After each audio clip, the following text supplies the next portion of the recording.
Okay, wow. Hello, everyone. Welcome, community. It's wonderful to be here today. I am Chantal Hilliard and I'm dialing in from Auckland, New Zealand, so quite away from the US today, but welcome everyone from around the globe. I have the pleasure of welcoming Heather Landy and the team today to the session of Unlocking the Skills of Parenthood in the Workforce. I'm really looking forward to the session, Heather, and I'll hand over to you.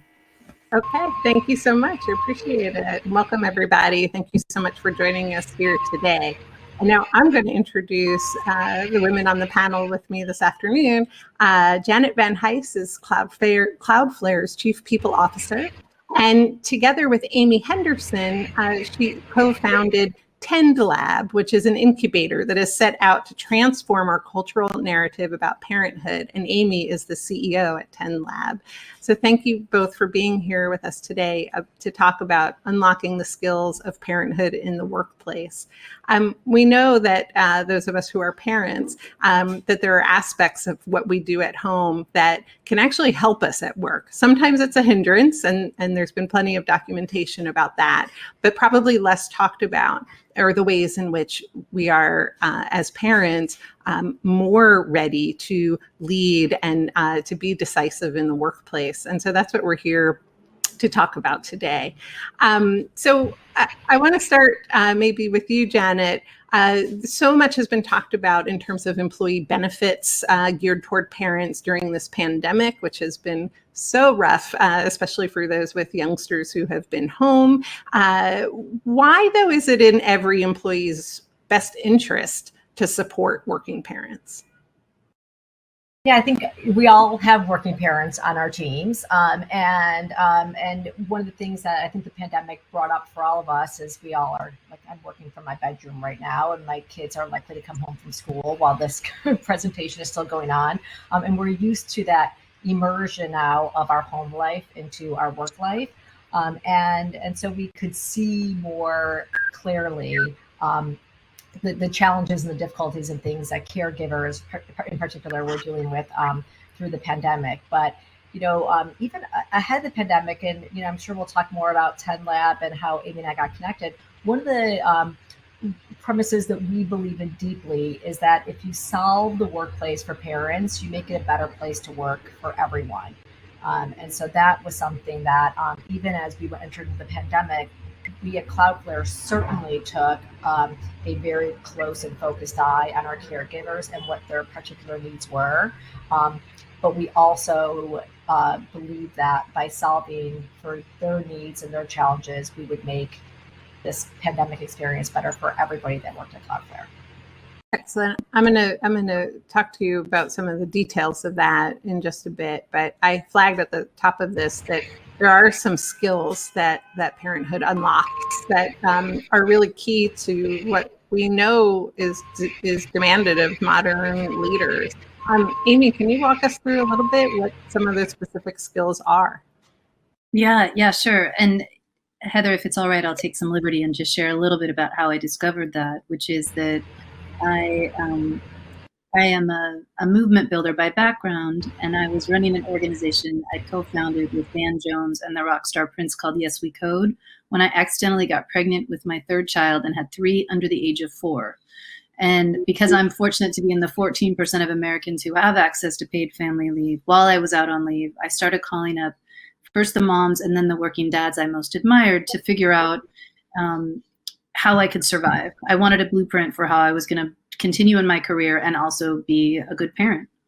And I discovered a lot in that journey, which I hope we can talk more about. But the main thing was that once we talked about the shame and the pain of parenting, how we all felt like we were regularly failing either at work or at home or both, then there was the space for us to recognize, which many of us did for the first time in these conversations, that we were being forged through parenthood, that we were gaining something and earning something that possibly nothing else could give that.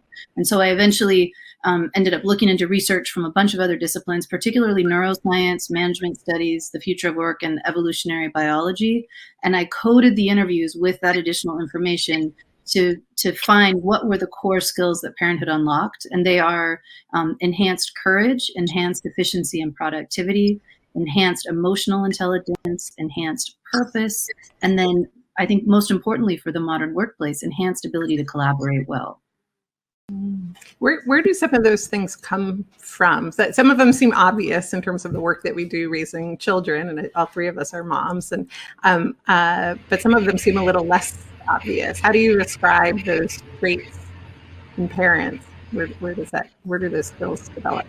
Yeah, that's a really great question. And I know in the prep call for this, we were talking about nerding out on the brain science. So if you don't mind, I'll take just a minute and nerd out on that.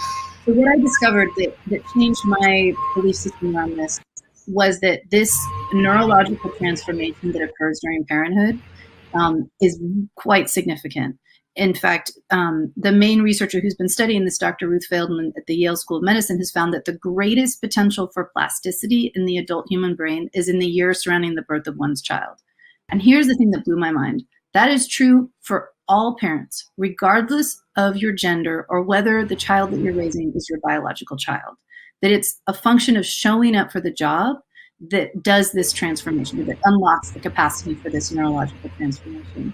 And I can nerd out on some of the more details, but I think what's important to sort of define about that is that this transformation that's available to everyone is really about learning to become much more attuned to the people around you. And so I think to one of the dads I interviewed, Adam Ruberg, who stayed home for 12 weeks with his newborn after his wife went back to work, talked about it this way. He said when his baby was first crying, he didn't know what to do.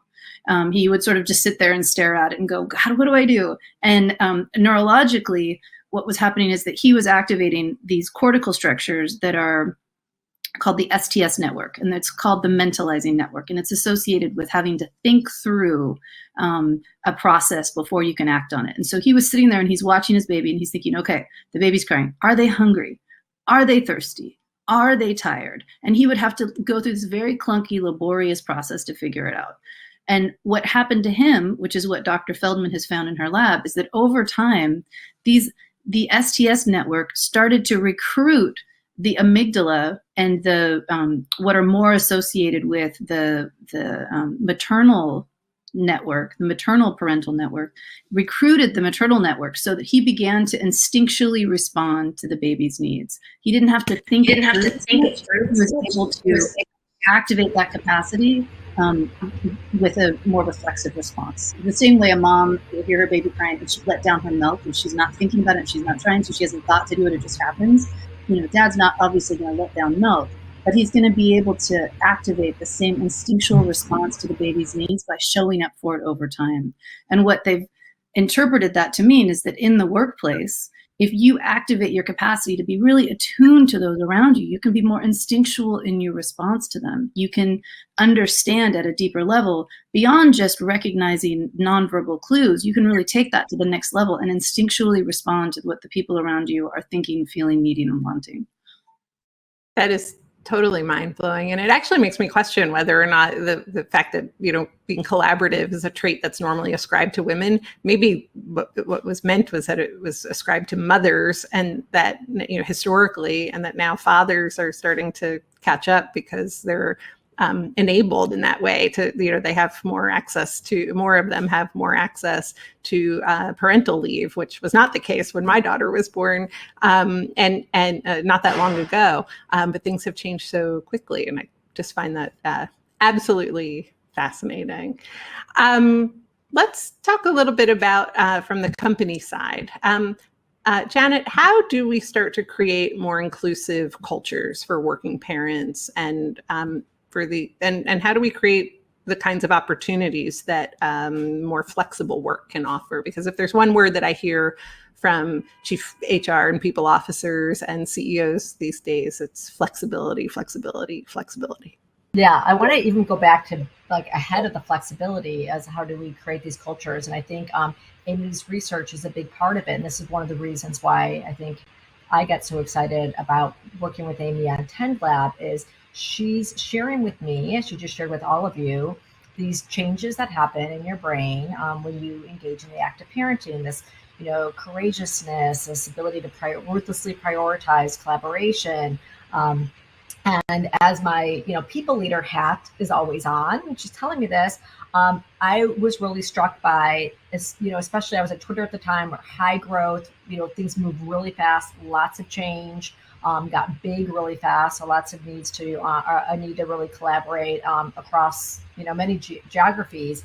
And so I was kind of struck that Amy's telling me these skills that I am trying to develop with leaders across the organization, using my L&D team and HR resources. Like, you're telling me that parents come to work with those skills developed because they're parents.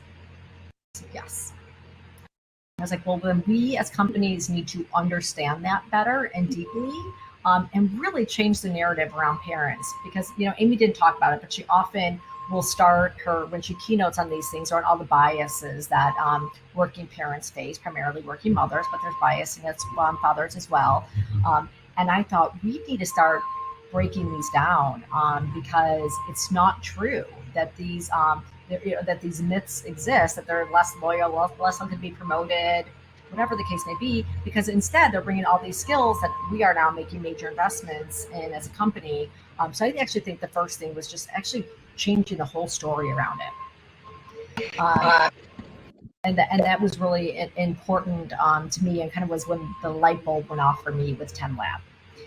But to go back to your question, what do I think we need to do inside companies and with flexibility? I think one of the things that it has been a cautionary tale for me ahead of COVID, and certainly through COVID, is not creating an environment where it feels like it's parents and the rest of us. And we saw some companies with the best of intentions really, I think, messed that one up, where they just put so much into the caregivers and the parents that there was a bit of a backlash. And so I think that that's something you really need to be mindful of as a company leader, to make sure you're not creating that kind of an us versus them or a zero-sum game. And so, as we said earlier, one of the hypotheses of 10 Lab is that you doing right by the parents, by parents, improves it for everybody. And so I think the flexibility, I do believe that the future of work is flexible. I am one of those leaders that is saying that over and over again. I'm really excited about it. I'm excited about all the changes this means. And I think it will be better for working parents, and I think it will be better for everybody. So it's about flexibility for everyone, not just certain groups. Although we have to acknowledge that, while that may be true in the long run, in the short term, there are going to be issues when people go out on generous parental leaves and there's more work to go around, and that's where I think some of that backlash starts to develop. But the benefits that are there often kind of stop when your kid is like beyond, say, the age of 1 or so. So, a number of years ago, when the millennials in my office started having children of their own, I would tell them, it's great that this company that you work for has generous leave after your child is born, and we'll ship breast milk for you when you travel for work and that sort of thing. But at some point, you're going to stop having the babies, and at some point, you're going to stop nursing the babies. And then, if you're like me, and at the time my daughter was probably in like early grade school, you're going to have like these witching hours between, say, 3 o'clock when school lets out and 6 or 7 o'clock when you get home from work, that you're going to have to sort out every day with some kind of childcare plan. There are always going to be, problems associated with that you're going to have to account for at one point or another. You might have family around to help you out, in which case, good on you. Not everybody is fortunate enough to have that. And there's just going to be this whole other set of needs. Your needs as a parent change as your child grows.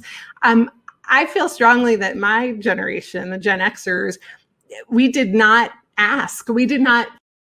even ask our employers for assistance with any of that. And so I had no good advice to offer them in terms of what they should be asking for. One thing that really strikes me about this millennial generation is that they came into the workplace and they were completely unafraid to ask. And to the benefit of everyone around them. But how do either of you feel about benefits for parents and what needs to happen so that you aren't just cut off the instant your infant stops nursing, for example. Janet, you want to take that first?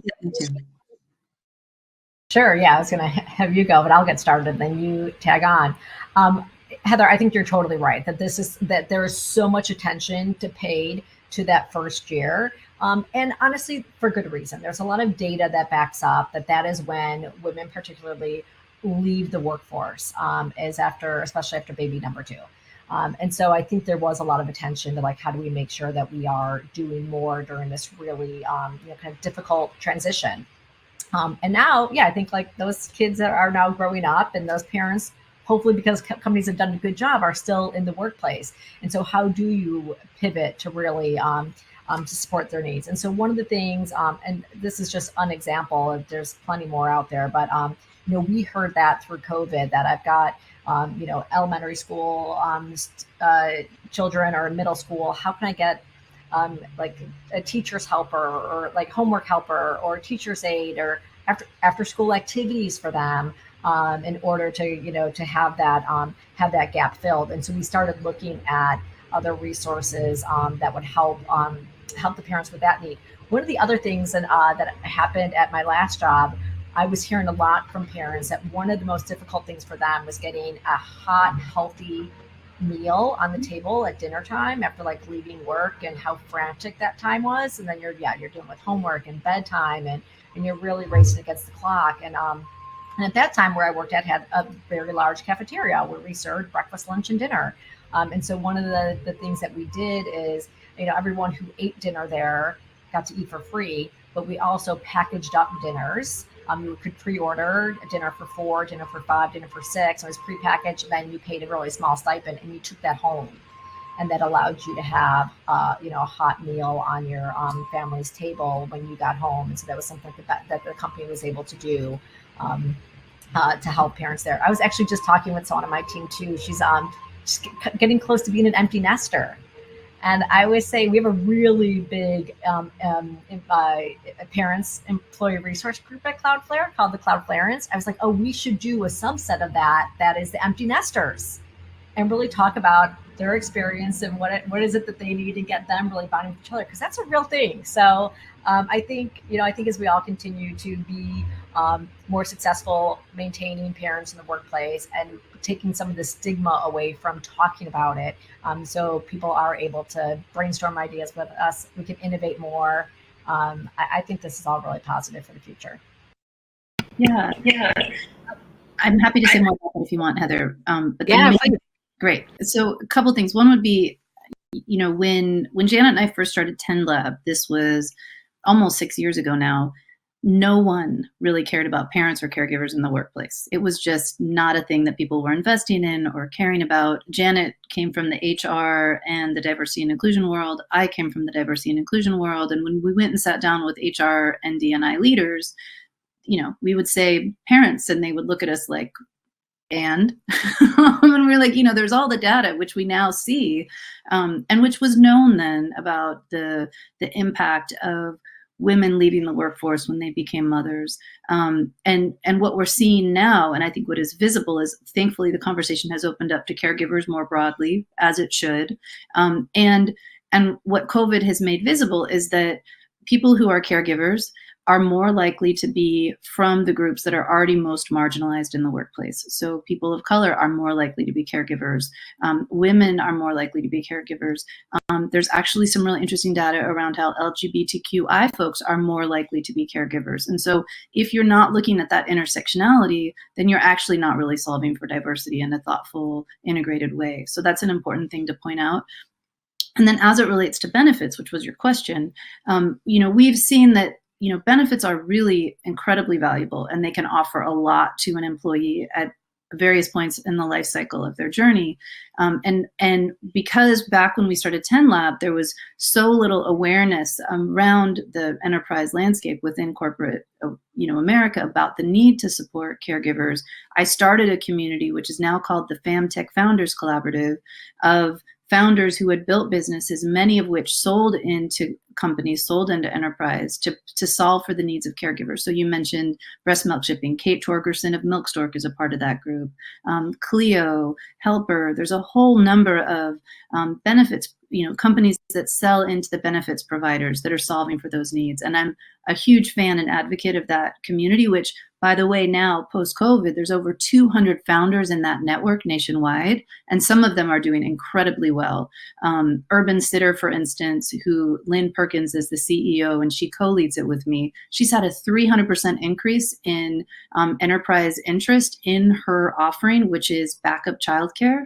And what is hopeful about that, what I'm really excited about that, is that prior to COVID, what we saw was that these benefits that were for caregivers were mostly given to companies where there was a shortage for talent, where there was a real competition for talent. So it was the high-end workers who needed it the least who were most likely to get access to it. And what has happened because of COVID is that now what you're seeing is that companies who employ frontline workers are investing in care for their employees because they see how critical it is to the functioning of the company. And many of these companies, I've learned from the founders in the collaborative, are planning to maintain those benefits, maybe not at the same level that they had during COVID, but after COVID, they're going to maintain backup childcare for their employees because they see how it impacts the bottom line and how important it is to invest in that. So that gives me hope for the future. But the final thing I'd say about the benefits point is that, while benefits are critical, huge fan, obviously, I think what is even more important is the culture of the company. And Ellen Kosick is a researcher at the University of Michigan who's done a ton of research on this. And she's found that just even looking at leave, for instance, like beyond a certain point, if you have up to 12 to 16 weeks of leave, what is actually most important to supporting a parent beyond providing that basic level of leave is that you provide, they're allowed to have agency in the way that they return, not just in terms of the days that they return, but more in terms of what is their work environment when they come back. Are they able to adapt and modify the conditions in which they work to enable them to manage their journey as a parent? Is that available within the workplace? Is there an awareness of the shift that they have in their needs that can allow them to not just survive, but to thrive? Can the workplace see them as an asset now that they're a parent and work with them to unlock those capacities? That is so important. And what you said, Amy, about frontline workers really resonated with me. It's something I often thought about as we reported at Quartz on, watching companies sort of in this arms race, building up their war chests of great benefits to lure engineers and marketing executives and so on. I often thought, is this making inequality worse? I was really happy for those people who were getting those kinds of benefits that I really think everyone should have, except I really think everyone should have it, because how much farther ahead are we setting children of the fortunate workers versus those children of parents who work at places that provide none of those kinds of benefits. And it's something that I've often wondered about. Janet, talk to us a little bit about Cloudflare and specifically what you've done for parents and how much the pandemic has been sort of a tipping point in how you've approached support for your parent community. Yeah, as you can imagine, I hope everyone sees I'm super passionate about this, and I think I think it's good for business. This isn't me putting on the parent hat because out of self-interest. It's out of interest in what makes good business sense and the way I think businesses are what a successful 21st century business looks like. And so as you imagine, coming into Cloudflare, we mobilized very quickly a large parents ERG, Cloudflareans, and they really, as I've done at other companies, they're really my eyes and ears about what are the ever-changing needs for parents in the workplace, and then as we've been talking, what part of our culture helps you thrive, and what part of our culture is slowing you down, and really spending time unpacking that, because we want everyone to have a thriving career at Cloudflare, whether you're a parent or not, and we don't want anyone to feel like you've got to make that trade-off, like, I was having a great career, but now I really want to do this family track, and those things are at odds with each other. So constantly reminding folks that those are not at odds with each other. And thanks to 10 Labs research, in fact, you're probably going to outperform your former self at work once you become a parent. So we really like to, we brought in Amy. She does keynotes. She works with our parents groups. She'll work with our managers of parents. And like, how do you best manage and navigate, especially the transition from someone leaving or returning from leave. And so really just embedding that in many different ways. But I think the biggest advantage we have is just built-in feedback loops that I'm just constantly hearing from the parents and the different ERGs kind of across the board, to Amy's point about intersectionality, and with really a keen focus on, are you doing your best work here? Because underneath that is, does this culture allow you to do your best work here? Do you have access to all the opportunities that we have to offer at a high growth company? And what is getting in the way of this being your best job ever? And so really having the feedback loops from those critical groups have been really important. Cloudflare is so interesting to me too, because you guys really were an extremely office-bound culture, to the point where you would let people go if they wanted to move someplace where you didn't have an office, even if they were employees that you would have hoped otherwise to retain. That's changed now because of the pandemic. Can you talk a little bit about that and how you see that having an impact on the parents, on your staff? Yeah, this is definitely one of the silver linings of COVID for me. So Heather, you said it exactly right. So prior to COVID, Cloudflare was very office-based. Everyone in the office, Monday through Friday. We didn't have someone working remote in Billings, Montana, and we didn't have people even working from home. You'd work from home because the cable guy was coming. We were really on premise, and it served us really well in our first 10 years. And we were probably on that path for a while. And then COVID happened, and that, flipped it all upside down, and we realized, wow, things are actually going relatively well. We were already a highly distributed team because we're a global company. So we have people all over the world. So you're working with different time zones and not being in the room together. So just as a function of growing up and getting bigger, being more flexible or more, remote was coming up. And so I think what COVID did is it really taught us to rethink those assumptions that we had made. Really understand, where are we now as a business and where is the future going? And so we're like looking at it as a big experiment. So we're now very open to hiring people that are remote in Billings, Montana. Better yet, remote in Detroit, Michigan, or South Carolina, or somewhere that has a talent pool that doesn't look the same as our current talent pool, right? We hope that by being much more open to remote workers, that we are able to build more diverse teams as a result. And I really believe it's going to improve the quality of life of our employees across the board. Most of our offices are in large metropolitan areas, expensive parts of the world. And so we found that folks would have to move far away from the office, especially when they were starting their families in order to afford a home.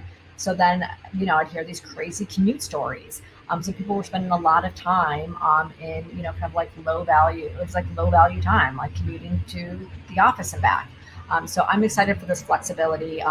Again, it's so obvious how it will benefit parents, but I believe across the board, this is going to benefit everyone that works at Cloudflare. Thanks, Janet. I have a few more questions for Amy and Janet, and I'm happy to keep rolling along here. But I also, at this point, just want to let the audience know we will be taking your questions as well, should you have any. So please feel free to drop them into the Q&A window, and we will work our way through as many of those as we can a little later on in the session. But looking ahead now, so we are 18 months into this god-awful pandemic. What would either of you say employers should be doing now? And is there something different that either of you would have hoped to be seeing from employers at this point as it relates to working parents? I'll jump in, Amy, if you want to tag on, or do you want to go first? Yeah, actually, can I start with something that Cloudflare is doing, and I can. Great. So one thing that that we had hoped employers would do in the wake of COVID is to start tracking caregiver status. We made a big push to bring awareness to the need to do this. There's some great research that Joe Fuller out of Harvard has done around the huge gap between employer awareness and the reality that employees are experiencing. So what Joe Fuller has found is that up to 75% of the workplace identifies currently as a caregiver, but employers don't know that. And so they don't know, and they're not tracking how that impacts their ability to show up at work. And because they don't know, they're not solving for it. And if they were aware, then they would put resources, time, energy, and money into solving for the very real needs of their caregivers. And COVID has made visible, mostly working moms and some working dads, the challenges that they've faced. But caregivers are across the spectrum. And a lot of it, often the least visible caregivers are the ones who need the most help. And so solving for that in a really thoughtful, meaningful way could be possible if employers started tracking caregiver status. And when we went to Cloudflare and said, hey guys, we're launching this big campaign, we want employers to track caregiving status, Janet was like, great. How do we help design it with you? How do we make this doable? This is really important. And I have to say, I'm disappointed jumping on to do that. And we've decided to make it a longer game. But I know that there are other leaders like Janet who are going to recognize the critical need to track that data and that this will change. Yeah, I think a part of that, Heather, is what you said before. It's like you're so visible, especially as a woman, if you're having that baby and you're going out on leave and returning, and there's a lot of attention put on you, and then you kind of become invisible, that aspect of your life. And then also with the, especially here in the US, the aging baby boomers, a lot of our employees are caring for their elderly parents, and we don't know anything about it. And so one of the things, as Amy started talking to me more about this caregiver status, I thought it was really important because one, it's another opportunity for feedback loops and for people to be able to, let me know, am I thriving at Cloudflare? And everyone knows the adage, you can't manage what you don't measure. And so if these are communities within our organizations that are large, I don't know, but you just said 75% are caregivers, Amy, or something? That's crazy. That's then a joke. We need to understand how are there things that are getting in the way of them being successful or doing their best work at our company? And so really trying to broaden the spectrum of like what is a parent now to a caregiver at all aspects of early days to parents and otherwise. I think that that's something that's really critical, and I'm glad that these conversations are happening because I think we kind of focused on like the fun baby part of it, but there's a lot more. The horizon is long. Yeah, absolutely. There was a great comment in the chat here on the webinar from Carrie, who says that being a 40-year-old woman who doesn't want to have kids, she often feels stigmatized in her personal life for the choice not to become a mother. And she notes that the emphasis here on destigmatizing the need for support as a caregiver in the workplace makes so much sense. And she adds, what strikes me as so bizarre is that there's stigma on both sides, being a parent and choosing not to be a parent. And it's so true. And it's so frustrating. Mm-hmm. Carrie, thank you. I think that was beautifully worded, and I think will resonate with all kinds of folks. So thank you for noting that. Let's talk a little bit about sort of the quality of the benefits and the services and the programs that companies are rolling out. So it strikes me that it's similar to sort of the scramble among companies to offer mental health benefits, right? Which has been enormous and unprecedented in this pandemic. When you get down to it, if your company offers, mental health benefits, that's great. But if you can't actually get an appointment with anyone who takes the insurance or who is actually has an opening or whatnot, it doesn't help you all that much. Similar with parental benefits, how do companies ensure that they are rolling out things that actually bring meaningful support to parents as opposed to just run-of-the-mill or even worse, subpar care? Janet, I'll take the meta and then you can get into the specifics on that one, okay? So there's been a lot of research around this lately that companies are, buying benefits or rolling out policies that aren't being used, that have really low utilization rates, or that they're not being communicated, that employees don't even know they're available. And So I think one of the most important things you can do is make sure that there's really strong communication and awareness and encouragement to take advantage of it. One study by a large brokerage firm was trying to figure out why are employees not taking advantage of these benefits. And one of the main things they found is that they were afraid of the stigma. If they took advantage of it, it would be seen that they can't manage it on their own. They can't figure out all that they need to do without their employer help. And they didn't want to take advantage of the help because they thought that it would impact their career in a negative way.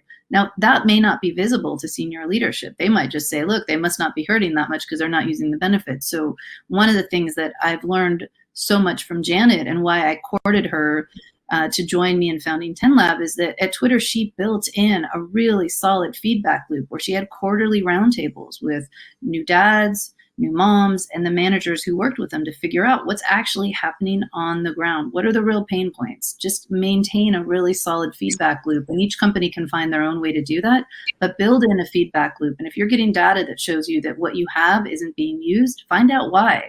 And if it's because it's not being communicated well, communicate it better. And if it's because it's not what's needed, find something better. But don't just think you've checked off a box or we're providing a benefit, we've taken care of them, because that is not the case. You've got to maintain a really solid feedback loop and keep it alive. Yeah, I think the other thing too is, when we talk about the culture is even more important than what benefits you offer. And so if you're in a company that, we have all these benefits or this long leave program, but none of the senior people are taking it. It's like, well, then it just sends a clear message to the rest of the organization of like, you don't take, you just take that 1 week when the baby's born, then you come back and then take a vacation, a few months later. And so I think part of the thing that I learned I had to work with everywhere is working, especially with the dads, to let us know that they were having a baby and going on leave, because what would happen instead is they would just like, a lot of places I've worked have the take what you need time off policies. So they would just disappear for a few weeks and come back, and we had no idea they were having a baby. And so we really did have to start, working with the fathers and make sure that that was seen as a benefit and that they were taking it, and then really work with the managers of the impact it has when you don't do it. And every time, in all the companies I worked at, we did not overnight have the best parental leave benefits. It grew over time. Now I tend to be at small companies that got big. But every time that we looked to enrich it, I would go to our leaders and say, can you support this? So if your top engineering director is going to go out for 6 months, are you going to be okay with that? Because the last thing I want to do is put a policy in place that looks great on paper and people are going to feel good about it until they actually need it and realize, oh, no one here takes it. It's a policy on paper alone. So that's something I'm always checking in on. It's like, is this, if we put this in writing and your top performers all take the full benefit of it, can you support that? Because if there's any pushback, it's just going to, there'll be no integrity to that policy. So I really believe like the culture stuff is maybe more important than what benefits you have on the table. But everything Amy said about having the feedback loops, listening, it's okay to admit mistakes. Like, hey, that didn't work. Like, we made the decision knowing this, and then it didn't turn out. So let's just move on and find something that's more meaningful. The culture versus perks observation, maybe that goes well for companies that don't have the HR budget of a Twitter, for example, and can't necessarily throw great gobs of money at the problem. What if that's not your situation and you're making do on the budgets that you have, but wanting to show more support for the parents in your organization? What are some changes that any company, regardless of size or budget, could possibly do here? I'll leave it to either of you if you want to jump in. I mean, this is where I always loved hearing from Amy, because when we met, I was at a company with very deep pockets, but I was hearing from others that that's not always the case. So I always loved listening to Amy answer those questions. I'm going to pass it to her. Yeah. Amy, go for it. Yeah. So I was a part of a group that I'm so excited is now becoming formal. The group is called the Parents in Tech Alliance, PTA for short. And I was at their inaugural gathering back in 2016. And it was a group of then only moms, but now moms and dads leading the parents groups at all the big tech companies. And the first meeting was a secret meeting. And it was actually hosted at Twitter after Janet had left with the women who were leading Twitter's parents group at the time. And there were about 21 women in the room. And we sort of closed our laptops. So this is off the record. Let's talk about what it is that's working and not working for you at your company. And so I won't name all the names, but all the big companies were there. And some of them had these incredible benefits. You get $5,000 every time you have a kid. There's lactation consultants roaming the halls. Basically anything you want, it's available to you. And some of the companies had very little. Women were like, I was the first person to go out on leave at my company. They still really haven't figured out when I should go back. It was sort of like they weren't quite sure what was in place. One woman only had 4 weeks of leave, but across the board, what we found was the through line in every single woman's experience was that the perks and benefits, the policies, all of that was fine and good. But what really mattered was the manager. And we called it the manager lottery. Did your manager support you as a working parent? Did they believe in you? Did they give you the autonomy and the agency that you needed to build a work life that worked for you? And I think when you think about being an HR leader, can you set up your managers to give your employees what they need? And one thing that I think is really critical that all HR leaders could do right now is you could embed that in the performance evaluations of your managers, and you should track it. How well do your managers support their employees who are caregivers? Look at their 360 reviews. Look at when there's 2 people up for promotion, 2 managers up for promotion. One of the ways that they should be evaluated is how do they support their caregivers on their team? And if they're equal in other areas and one manager is better at supporting their caregivers, they should get the promotion. They should be the one you consider. And this should be a variable that is visible to everyone that you're tracking, looking for, and honoring. Yeah, I'm really passionate about the manager thing too. I mean, the culture thing starts at the leadership and goes down for sure, but day to day, in and out, it is that experience employee has with the manager. And Amy had mentioned at my last job, we did these quarterly roundtables, and I did them for years. Just moms about to go on leave, moms returning, and then like a little bit later, I did dads.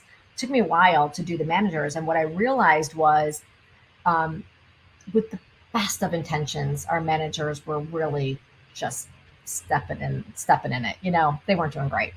And so I realized I really need to help them become skillful in how to talk about and plan for both someone planning a leave and someone returning from a leave, because where they thought they were being so supportive and showing such high empathy was at best like falling flat, and at worst was sending the exact opposite message than the manager really intended.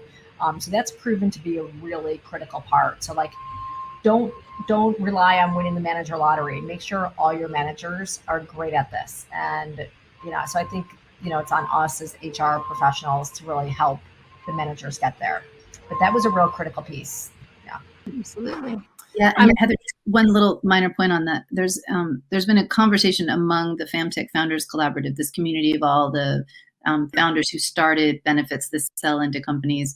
And just to sort of play devil's advocate a little bit with what I said and to reinforce what Janet said, there's this idea within that collaborative that if someone says we're going to solve for our caregivers by doing manager training, that's actually a euphemism for we're actually not going to do much. We're just going to put the responsibility into that middle level that has actually very little power to solve for the problem. And so if you are a company and you're saying we're going to solve for our caregivers by training our managers, you have to put some of your own skin in that game as a senior leadership team if you're going to say that's what you're doing. Because otherwise you're relegating responsibility to a level that doesn't actually have the authority they need to do anything meaningful. So if you are going to build managers that support your employees, you have got to support them and you've got to back that up in a really meaningful way. That is excellent advice, a really good reminder. We have a really important question from Catherine on the audience, who asks, do you have any suggestions for creating flexibility for caregivers who are hourly employees whose shifts are dependent on business hours or customer needs? This is like where the rubber meets the road for a lot of companies, right? They might talk about benefits and empathy and flexibility, but at the end of the day, the doors need to be opened, the customer needs to be served, the doors need to be locked. What do you do or how do you manage as a company for allowing flexibility and empathy or whatever else it is, any other kind of support you want to give to your caregivers when we know that there are specific times when they are physically needed to be in the place where they're needed to be?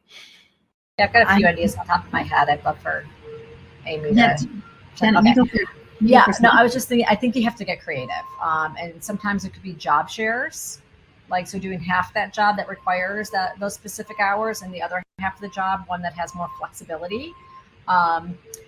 Sometimes thinking about where that person, can you hire someone in a different time zone to help cover their hours? So maybe it's only half that shift that's required for their time zone because the other half is being covered from people in Europe or east part of the US. That one's a tough one, and it requires some creativity for sure. I mean, would love to hear what you have seen along the way. Yeah, I also just want to give a shout out to, I think Kim Rohr, our third co-founder, is here also. I'm seeing a Kim throwing in suggestions, so I want to give a shout out to her and mention that we were working on a big project with Time's Up around creating a guide for their employers council around how to meaningfully support caregivers in the workplace. And in that process, we interviewed a lot of different HR leaders who had frontline workers to ask, how are you solving for this? What are some of the solutions that you've found? And how can we elevate what you're doing for the benefit of the entire HR community so that others can learn from it? And there were, one of I think the greatest solutions that we surfaced was creating a culture of really meaningfully supporting your peers. There was one organization that basically heavily incentivized everyone who was in a sort of a retail frontline worker capacity, heavily incentivized them to work with their colleagues to cover each other's shifts if they needed flexibility or support. And so there was even financial bonuses for people who covered other people's shifts. There was financial bonuses for people who were willing to be flexible and navigating. And then there was just like a real deep source of if you're willing to be a generous team player here, you will be acknowledged for it. You'll be appreciated for it. And just really fostering that culture, but not in a dog eat dog way, but in a really kind, compassionate, you won't be penalized if you aren't able to do it because you're a caregiver, but you will be appreciated if you are. Just really thinking. And then one of the ways this company that was able to be successful in doing that did it is they worked with their group of frontline workers who had to be hourly, who had to have set schedules, who had to be on the premises. They worked with them to say, hey, how can we design this for you in a way that feels really, really good? And they were able to come up with some really great outcomes. It strikes me as we kind of come toward the close of our session that we've just spent close to an hour, three moms talking about challenges for parents and help for parents. And I don't know that most parents get enough opportunities to just do that, to talk to other parents and and get inspired a little bit or be able to unload a little bit. Are ERGs the right answer to that? I definitely feel like ERGs are such a wonderful way to build community. There's no doubt about it. I'm thinking back to the roundtables I used to do at my last job, it started with, women about to go on leave, women returning. At the time it was just two other people in the room with me, and then it was six, and then it was a whole conference room full of people. And for that, it was this huge bonding time, and it was always around lunch. We'd eat and we'd kind of lean back a bit and then when a few years later, when I started to do the fathers ones, I kind of used the same format. We'll meet at lunchtime and they're like, no, can we make it happy hour and on the roof deck? Can that be our, and so it's just that they're like, yeah, a whole different format for us guys. Yeah, it was great. Absolutely. So Ashlyn in our audience has snuck in a question here at the very end. So let's 11th hour. Let's give it to her. She says, if your company offers a generous parental leave, what's your best advice for prepping for it or coming back from this long leave so that it doesn't negatively affect the trajectory of your career, like missing promotions or opportunities, et cetera? So you've been granted the big leave. Congratulations. But now how do you make sure that your career doesn't totally fall off track because of it?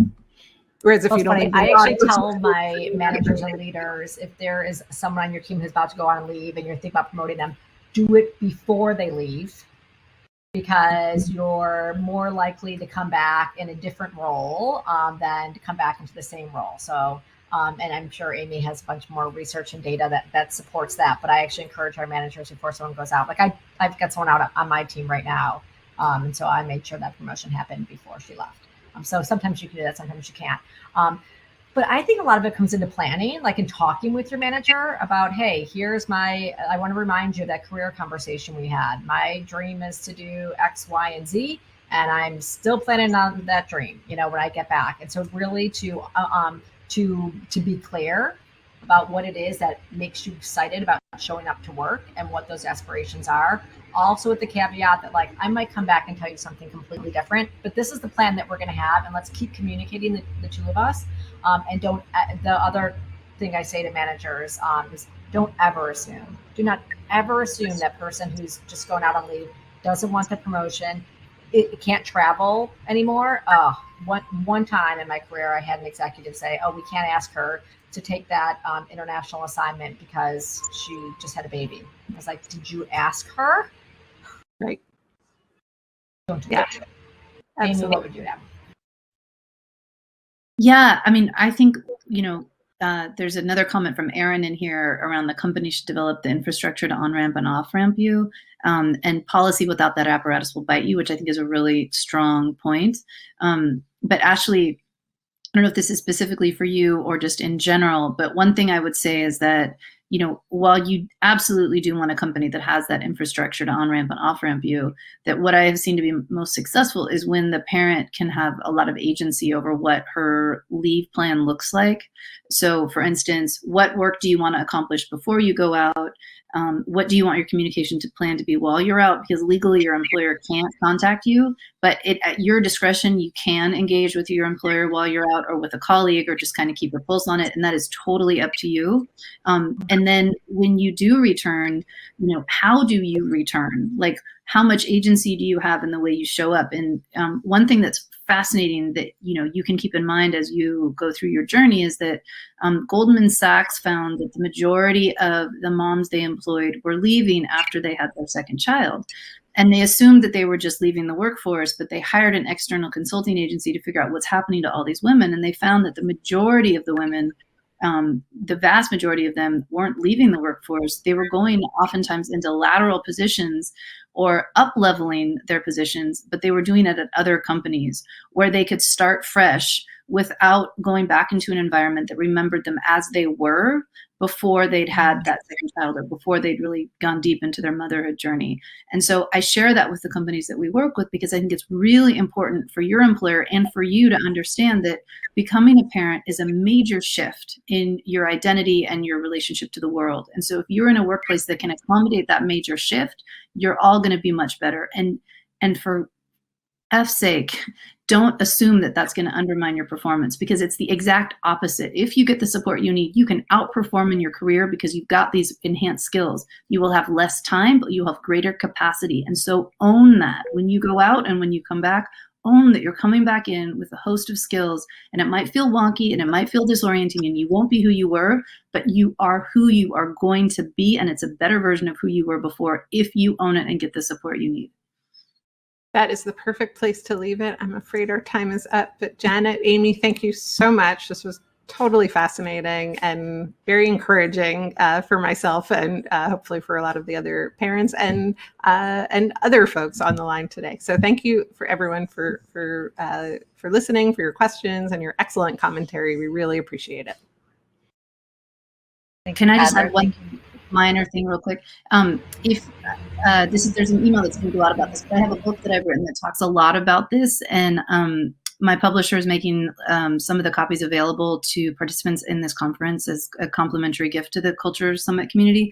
So if you want to find that, there's going to be an email going out about that. And then also feel free to follow up with myself, with Janet, I'm assuming also with Heather, with comments or suggestions, or just if you want to follow up with us, you can find me at Amy at 10blab.